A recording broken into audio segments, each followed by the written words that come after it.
अदा तू आई यको खां दर तू पियो खड़काई मूंखे इहो तो ॿुधाए त तोखे कीअं ख़बर पई त मां आहियां? ॿुधाए त केरु आयो? हाँ मां चवां थो ॿुधाए त केरु आयो? अदा अदा तू ई त रात जो देर सां ईंदो आहीं। यको देर ताईं दोस्तनि सां वेहंदो आ, पोइ अधु रात तो अचे। मूंखे त ख़बर ई त तू ई आई।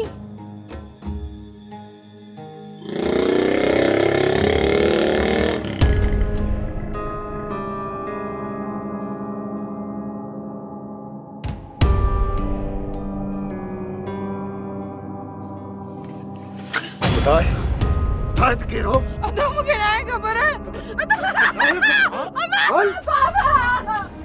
बाबा बाबा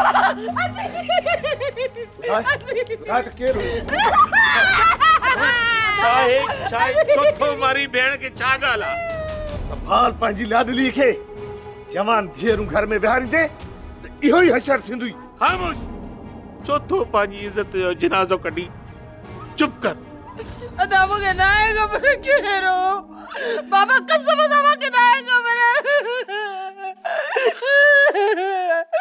अदी बस कर। छा थियो?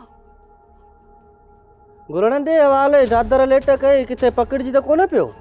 दोस्त नादर बिल्कुल अनाड़ी आ, पर इश्क अलाए केड़ा केड़ा कम तो कराए। सोहणी एक घड़े जे आसरे दरिया पार करे वनी मेहर से मिली। बीका माई दरिया में लही त ॾेखारे।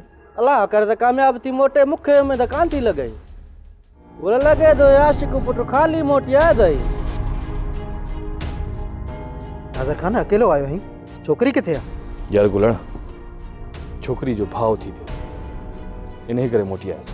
नादर खान इश्क करण तुंहिंजे वस जी ॻाल्हि नाहे।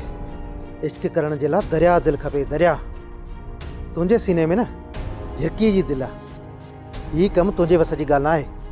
तू वञी का ज़मींदारी कर। गुलू मां सदोरी का सिवा रही नथो सघां। सदोरी में मुंहिंजो साहु फाथल आहे। त पोइ परूअ खे हणी हा न हिकिड़ो धक करी सा पूरो हुते। चवंदा न आहिनि जे इश्क में नुक़सान थिए त भली थिए, तू बि थियण ॾी हा। यार जहिड़ो करणु मूंखे न ईंदो आहे। नादर खान पोइ इश्क छो थो करी? इहो इश्क जो भूत पंहिंजे अंदर मां कढी छॾ। ऐं इहो यादि रखजांइ, रत वहाइण खां सवाइ छोकिरी न मिलंदई।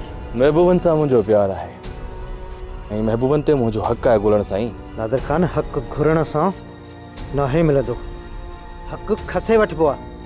घुरण सां सिर्फ़ु ख़ैरात मिलंदी आहे।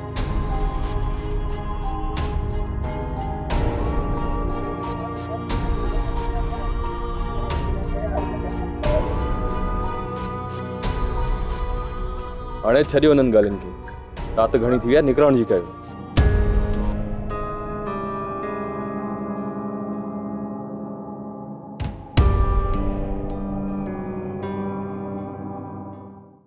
सोप सीरियल सिंध जाई तमाम एपिसोड्स ॾिसो हाणे HD क्वालिटीअ में।